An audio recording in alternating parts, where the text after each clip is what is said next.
আসসালামু আলাইকুম গাইজ, আজকে আমি আপনাদের সাথে শেয়ার করতে চলেছি মাটন দিয়ে আলু দিয়ে পাতলা ঝোল। এটা খেতে কিন্তু অনেকটাই মজা লাগে, ভাত দিয়ে রুটি দিয়ে সব কিছুর সাথে অনেক মজা। তো চলুন বেশি কথা না বাড়িয়ে এই তরকারিটা কিভাবে রান্না করলাম আপনাদের সাথেও শেয়ার করি।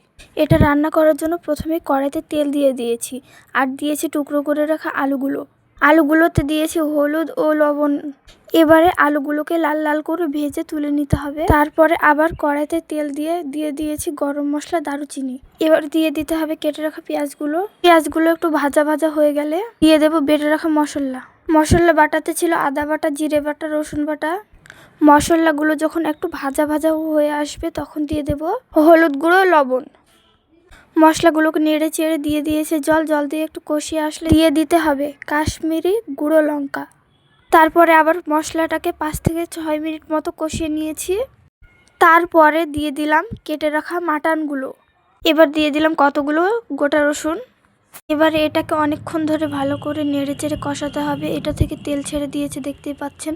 এটাকে অনেকক্ষণ ধরে কষিয়েছি। তারপরে দিয়ে দিয়েছি জল দেওয়ার পরে একটু নেড়ে চেড়ে দিয়ে দিলাম ভেজে রাখা আলুগুলো।